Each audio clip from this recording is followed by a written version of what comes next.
जी दोस्तों, 4 लेक्चर हमने कंप्लीट कर लिए। आज है लेक्चर नंबर 5। कंटिन्यू करना है एडजस्टमेंट्स के साथ।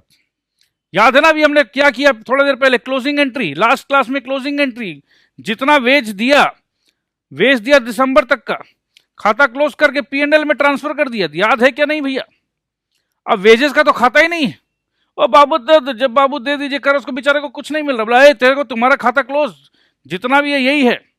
तो नया नया अकाउंट खुला है, वेजेस आउटस्टैंडिंग। देखो ना बाबू, मेरा आउटस्टैंडिंग है बाबू, मैं गरीब आदमी, झूठ नहीं बोलता हूँ बाबू, मेरे को पैसा नहीं मिला बाबू। अरे नहीं नहीं, वेजेस अकाउंट में देखो कितना, देखो वेजेस अकाउंट में 50,000 दिखा रहा है। हाँ बाबू, हमको 50,000 ही मिला है बाबू, बट हमको 30,000 रुपया और मिलना चाहिए बाबू। हाँ मिलना चाहिए, तुम्हारे कहने से थोड़ी ना होगा। हमारा खाता क्या बोलता है? हमारा खाता बोलता है वेजेस अकाउंट 50,000, तुम बोलते हो और 30,000 चाहिए। तुम कहना क्या चाहते हो? आउटस्टैंडिंग है। हाँ बाबू, आप लोग नहीं दिए हो बाबू, देखिए ना, ठीक से देखिए। बाद में देखता आउटस्टैंडिंग वेजेस अकाउंट 30,000। अरे भैया माफ कर दीजिए, बनवारी भैया माफ कर दीजिए, ठीक ही कह रहे थे आप। अभी अभी हमने देखा आउटस्टैंडिंग वेजेस में 30,000 भैया आप पाएंगे, बट भैया आपको तुरंत मिलेगा भैया, आप घबराइए मत। देखिए भैया, आप खाता तो हमने क्लोज कर दिया ना भैया। अब ध्यान से दीजिए, देखिएगा, समझिएगा बात को। होता क्या है, होता क्या है ये समझाना जरूरी है। एडजस्टमेंट का बात कर रहे हैं। होता क्या है, 31 मार्च को, 31 मार्च 2018 जब हमने क्लोजिंग एंट्री डाली,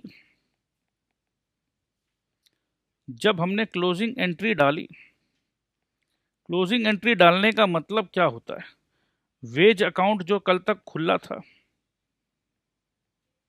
वेज अकाउंट अब बंद हो गया जी, क्लोज हो गया। इसका अस्तित्व, वेज अकाउंट का अस्तित्व खत्म हो गया, मिट गया है। वेज अकाउंट बोलकर अब कुछ है ही नहीं। क्यों? क्योंकि जो भी था वो ट्रांसफर हो गया प्रॉफिट एंड लॉस में।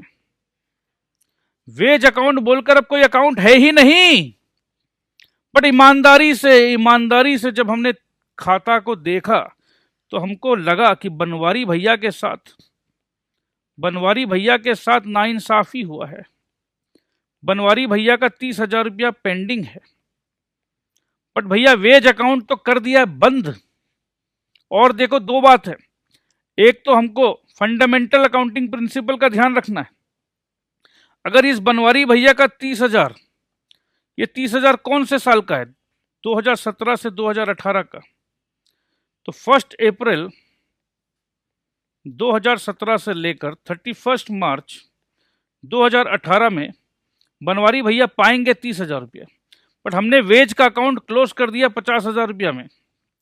तो एक तो बहुत बड़ा फंडामेंटल एरर हो जाएगा जी।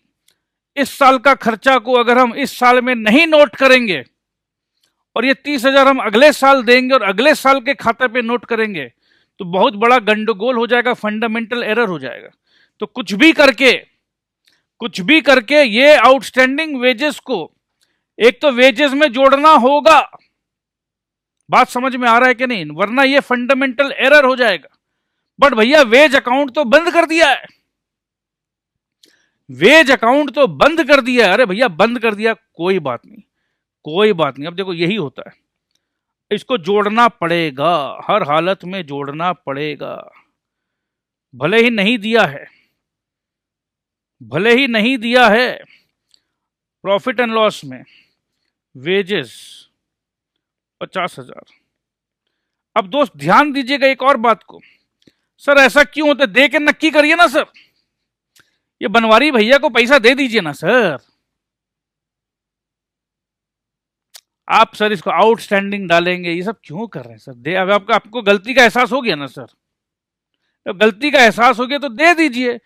ये क्यों हम लोग जैसे बच्चे को इतना खटाते हैं, आउटस्टैंडिंग अकाउंट ये सब बनवाते हैं? दे के खत्म करिए। अब ये सवाल आना चाहिए ना आपके मन में, अरे भैया बोलो, आना चाहिए कि नहीं? हाँ जी आना चाहिए। अब देखो होता क्या है, मजबूर है, अकाउंट्स का खाता बंद हो गया भैया, वेजेस अकाउंट जो है बंद हो गया, बंद। वेजेस अकाउंट को हमने बाय प्रॉफिट एंड लॉस में ट्रांसफर कर दिया भैया। अब दोबारा कैसे खोलें? दोबारा खोलने का मतलब वो जो साइन करेगा, किसने खोला, क्यों खोला, क्यों हुआ भैया, ऐसा क्या है? हर आदमी को तो नौकरी प्यारी है ना भाई। अब तो ये सीनियर अकाउंट्स वाला ही करेगा। तो भैया देखो, इतना टेंशन मत लो। अगर तुमने वेजेस को बंद कर दिया कोई बात नहीं, बनवारी भैया को पैसा कल दे देंगे हम लोग। कब देंगे? कल। और वो कल कब है? वो कल है 1 अप्रैल। ध्यान दीजिएगा, हम एकदम ईमानदार इंसान हैं। बनवारी भैया, ये जो किताब जो हम बना रहे हैं ना भैया, ये जो बुक्स हम बना रहे हैं, बुक्स ऑफ अकाउंट जो हम बनाते हैं ना बनवारी भैया, ये बोलते हैं profit and loss as on 31 March 2018। Banwari भैया आपको पैसा चिंता मत करिए, अब हमको समझ में आ गया, खाता हम बना रहे हैं। आपको कल का दिन 1 अप्रैल, कल का दिन, टुमारो, एक दिन भैया आप और रुक जाइए, आपको पैसा मिल जाएगा। या एक दिन बाद भी अगर हम देंगे तो 31 मार्च को क्या करेंगे हम? 31 मार्च वाला दिन तो नहीं दिया है ना, तो आउटस्टैंडिंग कहलाएगा। चाहे भले आप 1 तारीख को दो या 2 तारीख को दो, एक तो आउटस्टैंडिंग कहलाएगा। और दूसरा हमको ध्यान देना है कि ये जो 30,000 रुपया जो बनवारी भैया को दे रहे हैं, ये 2017 2018 का पैसा दे रहे हैं, राइट? 2017 2018 का पैसा दे रहे हैं। तो 2017 2018 का पैसा दे रहे हैं, तो 2017 और 2018 का P&L में तो इसको डालना होगा। तो वो तो हम अभी डाल दे रहे हैं, वो हम अभी डाल दे रहे हैं भैया, चिंता मत करिए। Wages account 50,000, add outstanding wages 30,000। मतलब कि प्रॉफिट एंड लॉस में तो इस साल ही चला गया है, राइट और रॉन्ग? प्रॉफिट एंड लॉस में तो इस साल ही चला गया है, तो कोई टेंशन नहीं है। नेक्स्ट ईयर में ये गलती होगा ही नहीं, नेक्स्ट ईयर में ये गलती होगा ही नहीं। नेक्स्ट ईयर के प्रॉफिट एंड लॉस में नहीं जाएगा बनवारी का वेजेस। कैसे इतना दावा के साथ कैसे बोल रहे हो भैया? दावा के साथ इसलिए बोल रहे हैं कि एक तो यहां पर हमने खर्चा डाल दिया है, और जब आउटस्टैंडिंग वेजेस जो है, आउटस्टैंडिंग वेजेस को जैसे ही हम पेमेंट कर देंगे तो वैसे ही इसका खाता पूरा क्लोज हो जाएगा।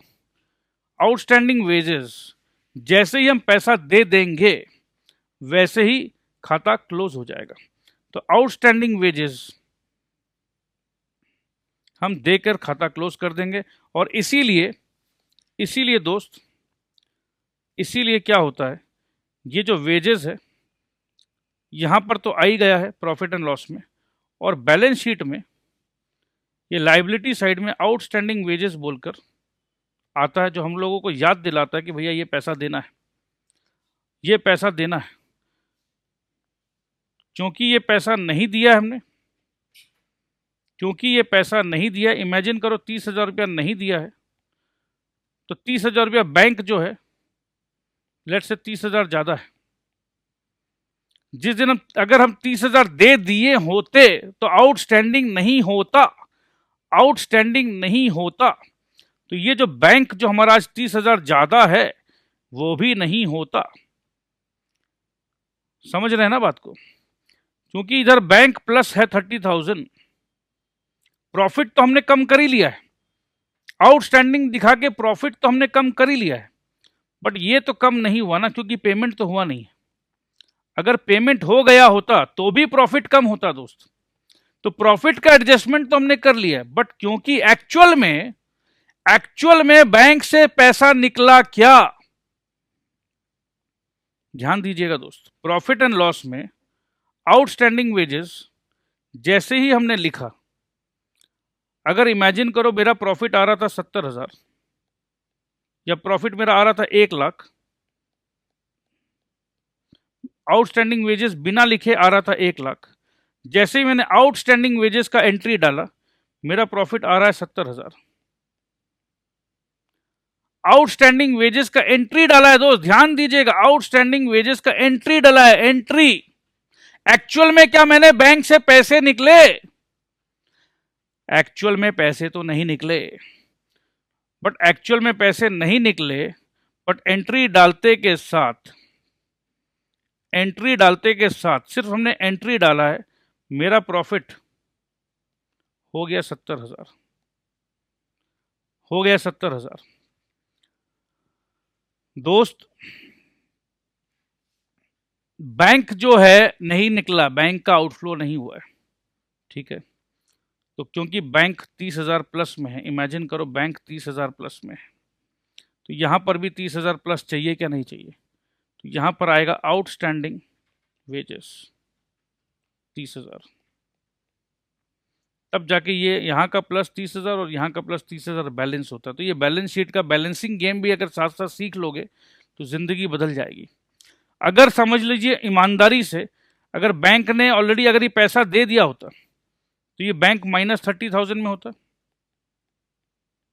अगर ये आउटस्टैंडिंग नहीं होता, मार्च में ही पैसा दे दिया गया होता, तो ये -30,000 होता और ये आउटस्टैंडिंग भी नहीं होता यहाँ पर। तो यहाँ पर -30 होता, तो यहाँ पर भी तो ये 30 जो दिख रहा है ये भी नहीं होता, और प्रॉफिट तो भैया वही का वही रहता। तो ये चीज भी सीखना होगा कि जब भी हम आउटस्टैंडिंग वाला कुछ काम करते हैं, प्रॉफिट तो घट गया, मेरा प्रॉफिट का फिगर एकदम सही आ गया, बट क्योंकि पैसा आउटफ्लो नहीं हुआ है तो बैंक मेरा बढ़ा हुआ है, और यहां पर आ जा रहा है आउटस्टैंडिंग का एक नया कॉलम, एक नया entry.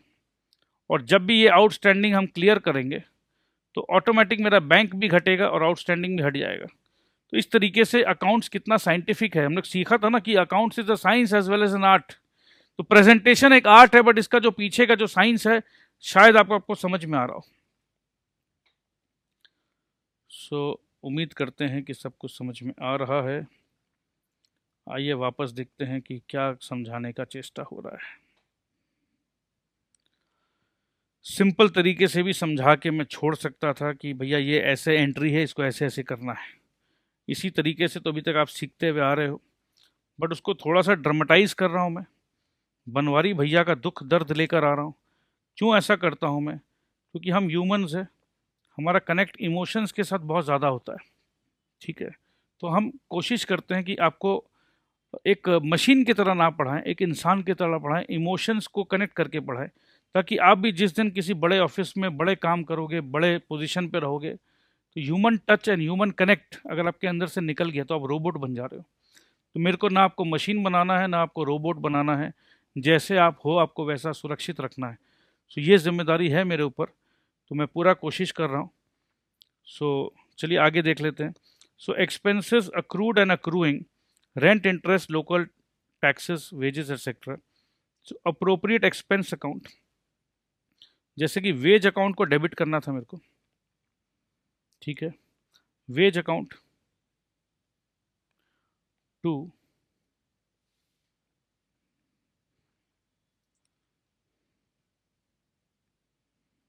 wages outstanding account।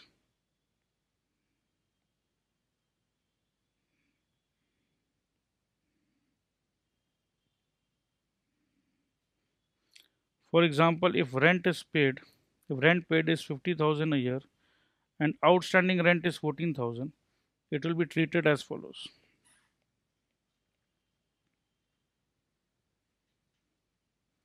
Profit and loss account, to rent 50,000, add outstanding rent 14,000, तो कुल मिला के ये 64,000 हो गया, और लाइबिलिटीज में आउटस्टैंडिंग रेंट 14,000।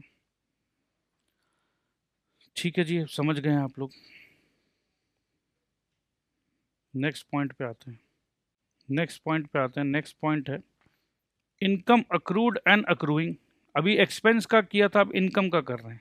अब सेम बात है, अगर हम कहीं पर इन्वेस्टमेंट कर रखे हैं, ठीक है, जैसे कि interest on government loans, government को कुछ बॉन्ड वॉन्ड में इन्वेस्टमेंट कर रखे हैं, discount on bill, professional fees, rents and premium on leases etcetera. तो यहाँ पर क्या मेरे को पैसा मिलना है। So interest, fees etcetera accruing account to appropriate income account, ठीक है। Interest, fees etcetera accruing account to appropriate income account. Suppose interest received is 1,50,000 and accrued interest for the same period is 45,000। मिला कितना है? मिला है 1.5 लाख, मिला है 1.5 लाख। यहां तक का तो मिल गया 1.5 लाख, बट यहां तक का 45,000 बाकी है, और ये पूरा साल है। और हम लोगों को बताया गया कि भैया पूरा साल का जो भी है लिखना होगा, पैसा मिले या ना मिले आपको प्रॉफिट एंड लॉस में तो नोट करना होगा। तो इसीलिए देखो बाय इंटरेस्ट, अब हम आ गए प्रॉफिट एंड लॉस में, एडजस्टमेंट कर रहे हैं क्योंकि इंटरेस्ट का खाता क्लोज हो गया है। बाय इंटरेस्ट 1.5 लाख रुपया, तो जब खाता क्लोज करके हमने प्रॉफिट एंड लॉस में ट्रांसफ़र कर दिया है, तो ट्रांसफ़र का अमाउंट था 1.5 लाख रुपया, बट एहसास हुआ बाद में चेकिंग करने से पता चला कि और 45,000 रुपया आना है इसी साल का ही। ये जो 45,000 है जो आया नहीं है, होता क्या है देखो, जैसे जैसे पैसा आता है, अब हुआ क्या, जैसे बैंक अकाउंट डेबिट, पैसा आया टू इंटरेस्ट अकाउंट, ठीक है 1.5 लाख, तो जो जैसे जैसे आया वैसे वैसे हमने क्रेडिट कर दिया। अब आया नहीं भैया, देखो एक प्रोसेस है अकाउंट्स का कि देखो चलो जो भी पैसा आ रहा है, अपने शुरू में पढ़े थे ना मनी मेजरमेंट कॉन्सेप्ट, अगर पैसा आएगा तो उसको मेजर करेंगे। बेटे पैसा जैसे जैसे आया वैसे वैसे ट्रांजैक्शन माना और वैसे वैसे एंट्री किया, वैसे वैसे एंट्री करने के बाद लास्ट में जोड़ा तो 1.5 लाख निकला। बट इंसान जो है, ह्यूमन बीइंग का तो दरकार है ना, ह्यूमन बीइंग जो है इंसान देखेगा, अरे भैया खाता देख तो इंटरेस्ट कितना आना चाहिए था साहब, इंटरेस्ट एक साल में आना चाहिए था 1,95,000। अरे देख तो आया कितना साहब, खाता देखकर ये एहसास हो रहा है, ए एहसास को मार गोली, देख कितना रुपया आया है, एहसास हो रहा है। एहसास नहीं चाहिए मेरे को तेरा, एक्चुअल में देख बैंक में कितना पैसा आया है। हाँ सॉरी सर, सर एक्चुअल में मैंने देखा है बैंक में है 1,50,000। अरे तो भैया 45,000 क्यों नहीं आया? तुमने फोन नहीं किया होगा, तुमने चेज नहीं किया होगा, तुम लोग को बस मैं बैठा के पैसे दे रहा हूं। सब के सब नमक हराम हो तुम लोग। सैलरी तुमको टाइम पे चाहिए, बाबू का जो पैसा आ रहा है उसके तुमको कोई चिंता नहीं है, वो तो पैसा बाबू का है ना, तुमको तो सिर्फ तुम्हारा पैसा से मतलब है। आप समझ गए तुम लोगों को, मैं रुको टाइट करता हूं बाद में। ठीक है भैया, अब तो 45,000 जो आने का था नहीं आया, बड़ा गलत काम हुआ। कोई बात नहीं, अब खाता को तो ठीक करो। 45,000 जो नहीं आया हो तो एक काम करो, कल फोन कर लेना, ठीक है। बट अब कल जब फोन करोगे तो 1 अप्रैल हो जाएगा। आज तो 31 मार्च है ना भैया, आज तो डेडलाइन है, डेडलाइन, अब लाइन बनाना है, यहां तक बनाया, अब यहां लाइन खींचना है। अगर ये 31 मार्च ना होता, समझिएगा बात को, समझ लीजिए ये चीज अगर 1 फरवरी में हो रहा होता, बस 1 फरवरी, यही दुर्घटना घटना जो भी है 1 फरवरी में हो रहा होता, तो पूरा फरवरी और पूरा मार्च पता होता। अब यहां हम लोग देख रहे हैं कि ना जनवरी का पैसा आया, ना फरवरी का पैसा आया, ना मार्च का पैसा आया, तो कहीं ना कहीं हमारे ऑफिस के आदमी सो रहे थे, जो रेंट मेरे को मिलना चाहिए था सो रहे थे, फोन नहीं कर सकते थे चौरसिया जी को कि चौरसिया जी आपका 3 महीना का रेंट बाकी है, सोने का पैसा देते हैं तुम लोगों को। तो ठीक है, अगर ये फरवरी में हम नोट कर लिए होते, अगर यही चीज जो हम आज नोट कर रहे हैं 31 मार्च को, हम भी तो सोने वाले बाबू है ना, बाबू बन के बैठे हैं, अब 31 मार्च को चिल्लाचिल्ली कर रहे हैं। यही होता है, मैक्सिमम बाबू जो है मार्च एंडिंग में चिल्लाचिल्ली कर रहे हैं। क्यों भैया, 31 मार्च जो एकदम लास्ट डेट आ गया है तो चिल्लाचिल्ली क्यों कर रहे हो? थोड़ा पहले देख लेते। तो पहले तो देखे नहीं हम लोग, अब नहीं देखे तो भैया भुगतो, क्योंकि आज 31 मार्च है, ठीक है, क्योंकि 31 मार्च है। बैंक में अगर पैसा आएगा चिल्ला चिल्ली करने का, तो भैया जो भी अब कल आएगा, अब कल बैंक में पैसा घुसेगा तो कल तो 1 अप्रैल हो जाएगा ना, तो 1 अप्रैल होते के साथ नेक्स्ट ईयर हो गया ना भैया। हाँ भैया हो तो गया नेक्स्ट ईयर। तो अब भैया इस साल तक का देखो हिसाब किताब करो, सब हिसाब किताब तो कर लिया, करके हमने बुक क्लोज भी कर दिया, क्लोज करके प्रॉफिट एंड लॉस में भी डाल दिया। अरे भैया समझ गए, तो चलो कोई बात नहीं, अब लिखो इसमें एक entry, add accrued interest. Accrued interest मतलब भैया ये हमारा मेहनत का ही पैसा है, इस साल का ही पैसा है, कोई अलग से नहीं लिख रहे हैं भैया। दिसंबर तक का तो पैसा मिल गया है 1,50,000, और जनवरी से मार्च जो पैसा है, जनवरी से मार्च, ये भी पैसा मिलना चाहिए था हम लोगों का। ये अक्रूड, अक्रूड मतलब ईमानदारी का, ये हमारा ही पैसा है जो नहीं मिला भैया। तो नहीं मिला, इस साल का इनकम, इसी साल का इनकम है ना ये। नहीं मिला तो क्या हुआ, अगले साल मिल जाएगा? नहीं, अगले साल का इनकम नहीं लेंगे, इसी साल का लेंगे। तो इस साल का इनकम को बढ़ा दो, इस साल का इनकम को बढ़ा दो भैया, बढ़ा दो। अब इसको बढ़ाने से क्या होता है, देखो, अब एक चीज ध्यान से समझना, एक चीज ध्यान से समझना। हमने सब कुछ कर लिया, हमने इनकम में ऐड कर लिया जी, हमने 45,000 रुपया इनकम में ऐड कर लिया। अब हमको ईमानदारी से बताइए, आज है 31 मार्च, मां भवानी की कसम खा के बोलो कि क्या आज ये पैसा 45,000 रुपया आपके बैंक में आया?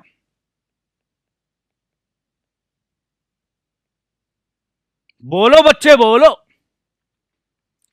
क्या ये 45,000 जो हमने इनकम बढ़ाया, इनकम बढ़ाने से क्या मेरा इधर में प्रॉफिट बढ़ेगा क्या नहीं बढ़ेगा? बस इस बात का जवाब दीजिए। प्रॉफिट मेरा 45,000 से प्लस होगा क्या नहीं होगा?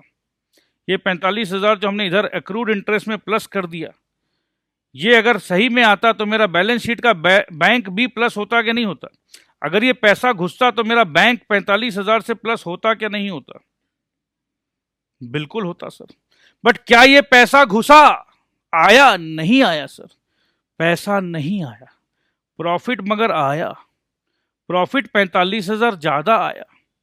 और प्रॉफिट आने से ये प्रॉफिट 45,000 कैपिटल में जुड़ेगा क्या नहीं जुड़ेगा? हाँ जी, जुड़ेगा।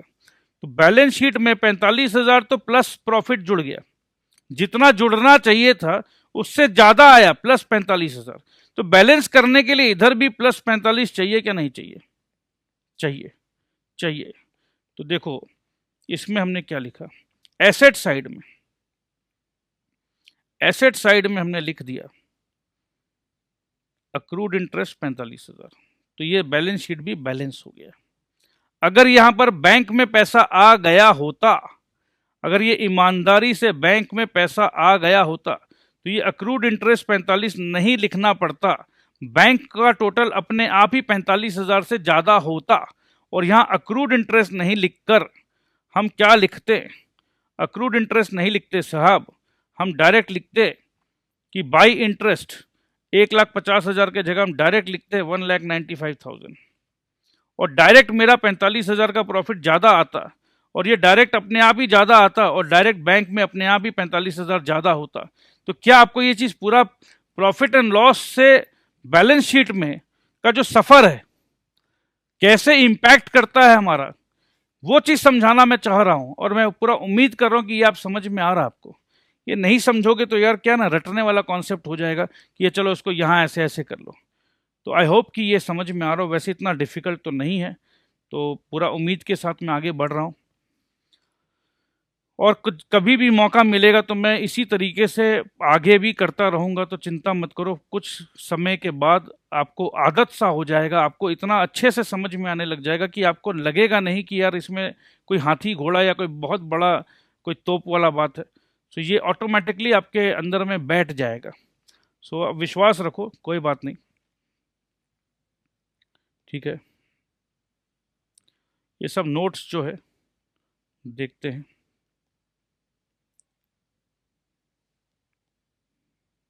एक बार इस नोट को स्किप कर रहा हूँ दोस्त, फ्लो को नहीं रोकना चाह रहा हूँ मैं, ठीक है। आगे देखते हैं। Carrying forward, carrying forward income received in advance, carrying forward income received in advance.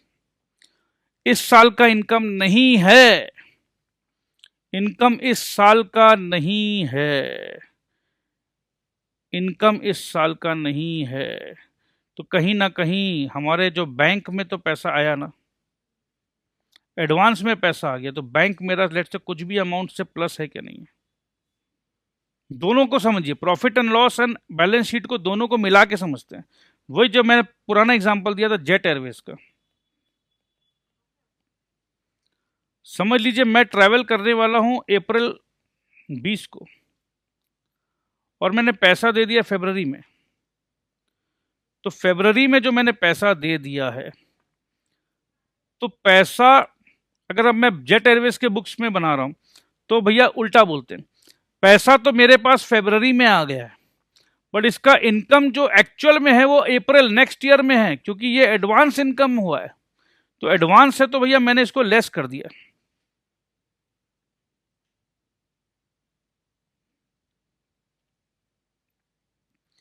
Advance income है तो मैंने लेस कर दिया। तो लेस करने से मेरा प्रॉफिट भी लेस होगा क्या नहीं होगा? हाँ जी होगा। तो 70,000 से मेरा जो प्रॉफिट है बैलेंस शीट में वो -70,000 आएगा क्या नहीं आएगा? आएगा। बट क्योंकि बैंक में पहले ही पैसा आ गया है, तो जब मैं बैलेंस शीट बना रहा हूं 31 मार्च का,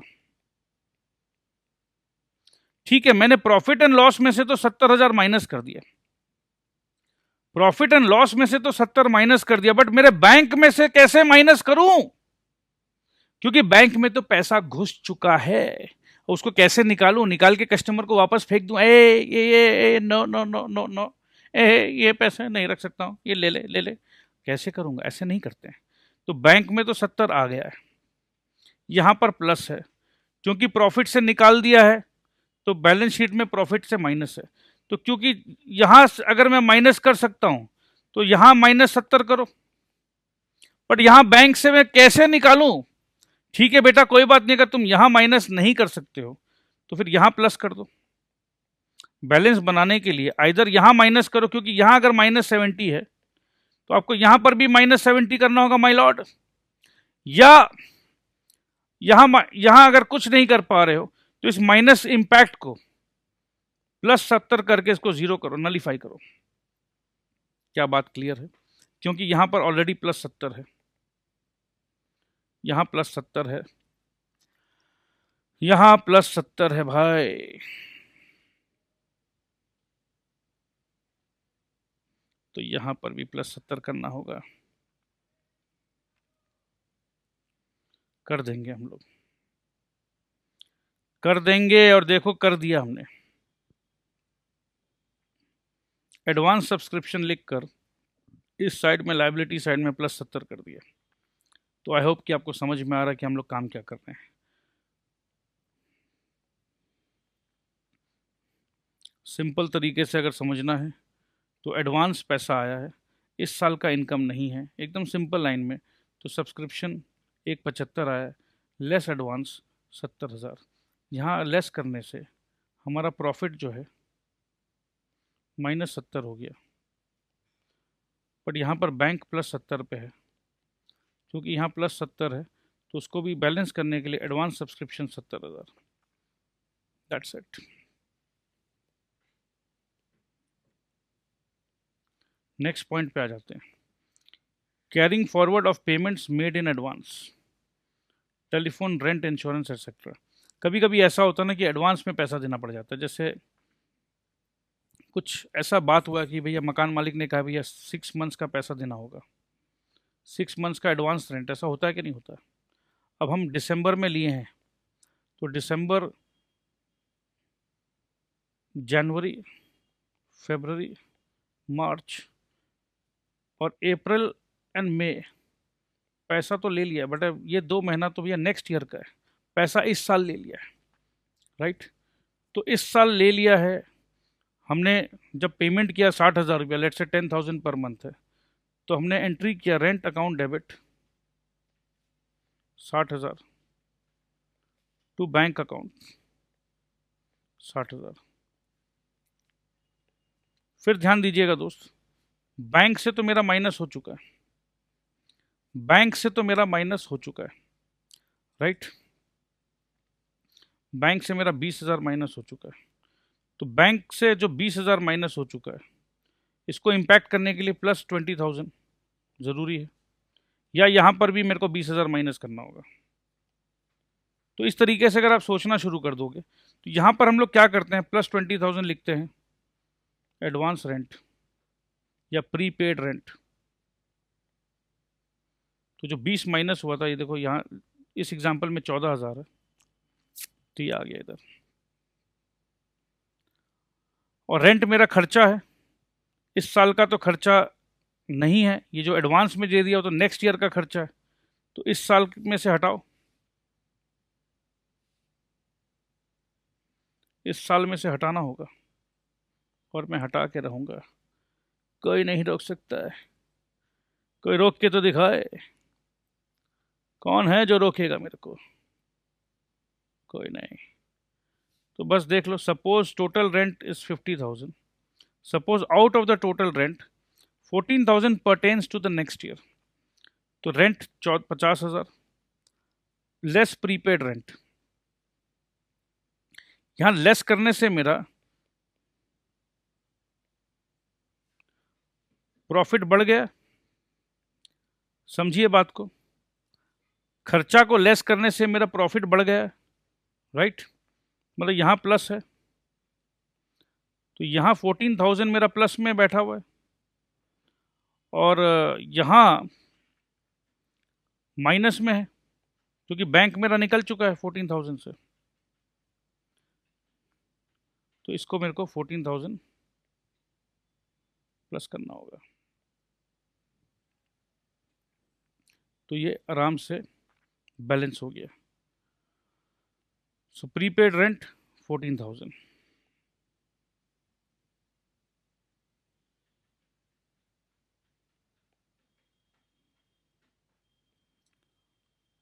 अब आइए स्टेशनरी वगैरह का एडजस्टमेंट, एडजस्टमेंट ऑफ इन्वेंट्री और मटेरियल्स इन हैंड। तो कभी कभी स्टेशनरी वगैरह बच जाता है। For example, if the opening stock of stationery is 15,000 and direct expenses on it is 1700, तो ओपनिंग स्टॉक था 1500, ठीक है, डायरेक्ट एक्सपेंसेस 1700, मतलब और 1700 का खरीदा गया है, and it is given outside the trial balance. Closing stock of stationery is 5,000। Outside the trial balance मतलब वही याद करो, परचेज वाला जो लॉजिक था। The treatment is as follows, outside दिया हुआ है तो इसको माइनस करना है, सो लेस क्लोजिंग स्टॉक। अगर अंदर में दिया होता तो ये एडजस्टेड होता, सो ये 11,700, और क्लोजिंग स्टॉक हमारा एसेट है, ये इधर आ गया। सो जितने भी क्लोजिंग स्टॉक वाले हैं वो रिवर्स कर देंगे। So next year in the beginning entries number 1 to 5 should be reversed. क्या है एंट्री नंबर 1 to 5? देख लो भैया, नेक्स्ट ईयर तो अपने आप रिवर्स हो जाएगा, ये तो अपने को पता ही है। अब आ गया प्रोविजन में। ये प्रोविजन का एक बहुत अच्छा क्वेश्चन है। पहले प्रोविजन का पढ़ते हैं, 1 मिनट का ब्रेक लेते हैं। कितना मिनट बचा देखो तो एक बार।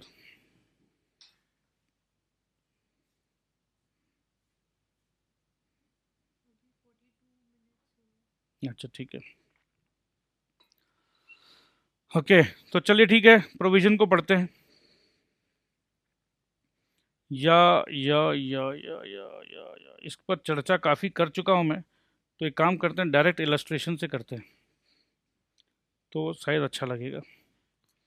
On 1 January 2017 provisional for doubtful debts existed at ₹40,000। आपको याद होगा, याद होना भी चाहिए कि मैंने आपको एक चीज़ समझाया था कि जब भी हम प्रॉफिट एंड लॉस बनाते हैं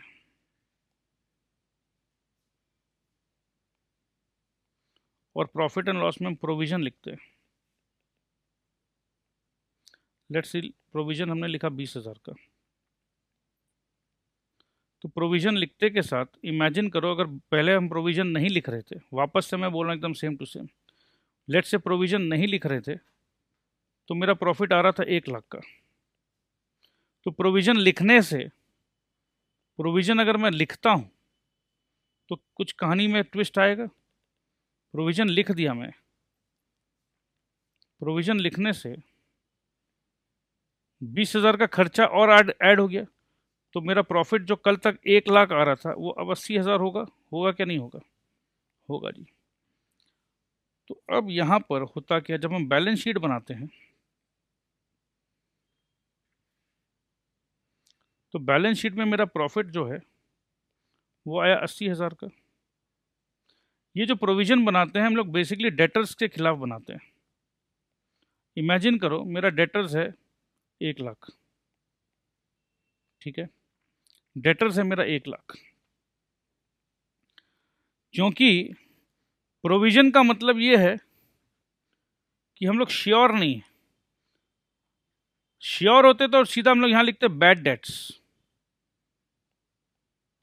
बैड डेट्स लिखते और सीधा लेस बैड डेट्स करते 20,000, तो लेस करने से ये होता 80,000, राइट। तो प्रोविजन नहीं आता, बैड डेट्स बोलते 20,000, प्रॉफिट वैसे भी 80,000 आता, तो ये दोनों अपना बैलेंस हो जाता 80,000 और 80,000, राइट और रॉन्ग। 80,000 80,000 बैलेंस हो जाता। बट यहाँ हम लोग कर क्या रहे हैं, यहाँ ऐसा कुछ भी नहीं हो रहा क्योंकि ये प्रोविजन है। तो प्रोविजन है मतलब हम लोग श्योर नहीं है, तो डेटर्स को हम लोग छेड़ नहीं रहे हैं। डेटर्स अपना 1,00,000 पे खड़ा है बट प्रॉफिट अपना कम हो गया है, तो इसी प्रोविजन को वापस से यहाँ ले आते हैं।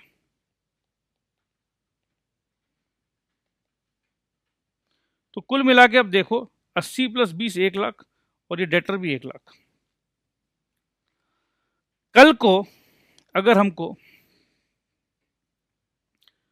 माइनस करना पड़े, अब हमको कंफर्मेशन मिल गया है कि भैया ये तो डेटर जो है इसमें 10,000 का नुकसान होना ही होना है, कंफर्मेशन मिल गया। तो कंफर्मेशन मिलते के साथ ध्यान अपने को क्या देना है कि यहाँ से 10,000 अगर माइनस होगा तो यहाँ प्रोविजन क्योंकि हमने 20 का बना रखा था तो यहाँ से भी 10 माइनस हो जाएगा, तो यहाँ 90 आ गया और यहाँ पर भी 90 आ गया, ठीक है। तो अब आइए देखते हैं न्यूमेरिकल क्या बोल रहा है और इस पे क्या चेंजेस है समझते हैं। On 1 January 2017 provision for doubtful debts existed at ₹40,000, तो ये एग्जिस्ट कर रहा है 40,000 पे, ठीक है। तो ये प्रोविजन है, तो अपने को एक चीज समझ में आ रहा है कि प्रोविजन है मतलब हमने अभी तक डेटर में से लेस नहीं किया है। ये बात तो मेरे ख्याल से क्लियर हो चुका होगा अभी तक। Trade receivables as on 31/12/2017 were 15 lakhs, so 15 lakh था 31 दिसंबर 2017 तक, और ऑलरेडी प्रोविजन बना हुआ था 40,000 का। तो अगर हम लोग बैलेंस शीट खेलें तो यहां पर है 15 लाख और यहां पर है प्रोविजन बोलकर 40,000, ठीक है। बैड डेट्स टोटल्ड 1 लाख, अच्छा मतलब हम तो 40,000 का एस्टिमेट करके बैठे थे, यहां तक तो मैं श्योर नहीं था। बट अब यहां बैड डेट्स टोटल बोलते के साथ मतलब जो मैं नहीं श्योर था 40,000 का, बट भैया हादसा तो और बड़ा हो गया, मतलब 60,000 और, ठीक है। It is required to write off bad debts and create a provision equal to 5% of the trade receivable balances. तो बोलता भैया प्रोविजन तो बनाओ 5% का, ठीक है। सो 15 लाख का 5% कितना होता है, 75,000, ठीक है। हम प्रोविजन बना रखे हैं 40,000 का और बोल रहे हैं कि बैड डेट्स जो हुआ है वो 1,00,000 का हुआ है। तो क्या ये पूरा क्वेश्चन समझ में आया? देखते हैं अब क्या करना है। ओपनिंग प्रोविजन है 40,000, बैड डेट्स रिटर्न ऑफ 1,00,000। तो जैसे मैं आपको बता रहा था कि 40,000 का हमने एस्टिमेट कर रखा था और 60,000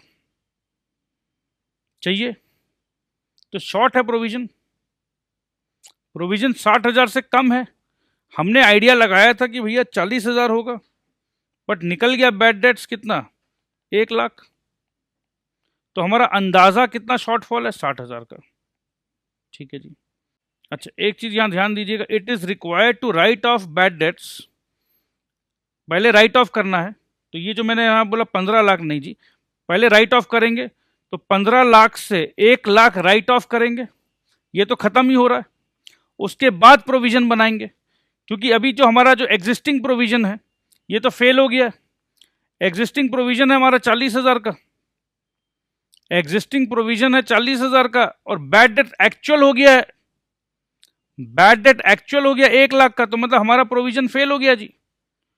एक तो 60,000 से कम बनाया हमने प्रोविजन, तो 15 लाख में से जब बैड डेट होता है तो अपने को पता है कि बैलेंस शीट में, अभी जो मैं एग्जांपल दिया आपको, जब हमारा बैड डेट होता है तो डेटर में से डायरेक्ट माइनस करते हैं, तो 15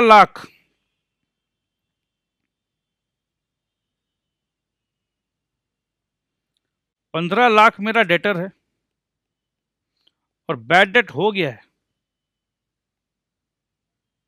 1,00,000 का, तो मेरा बैलेंस रह गया 14 लाख का।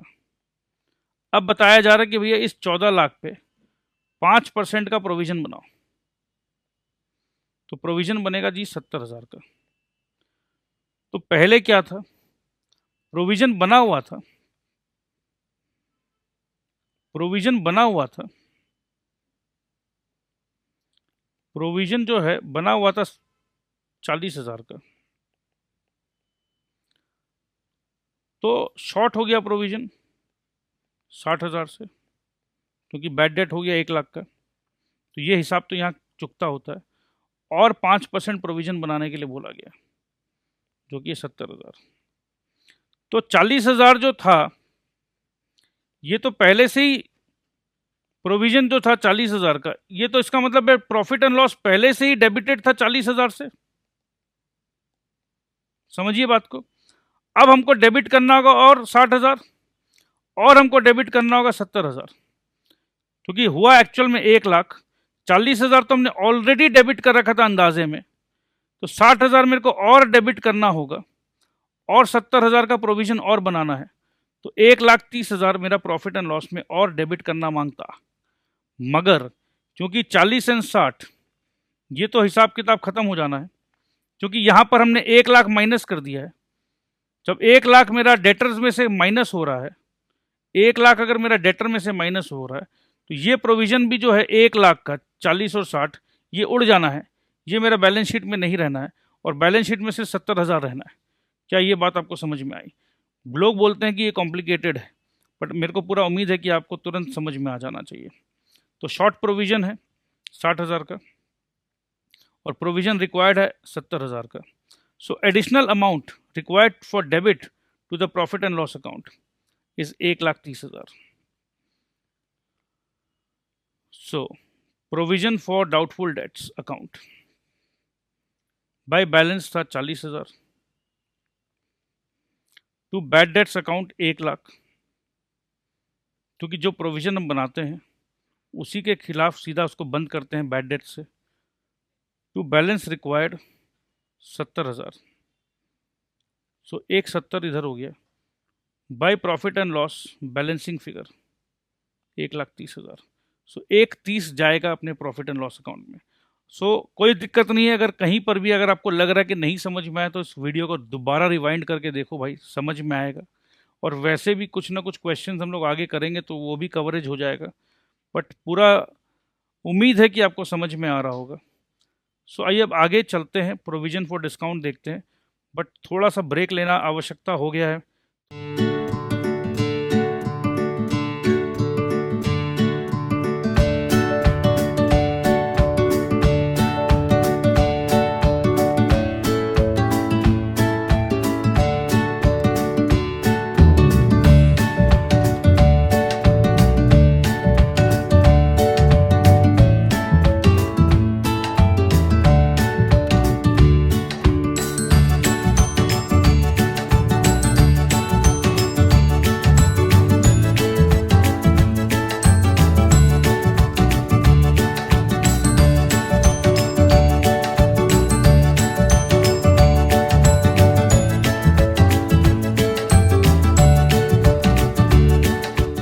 रास्ता हो गया है।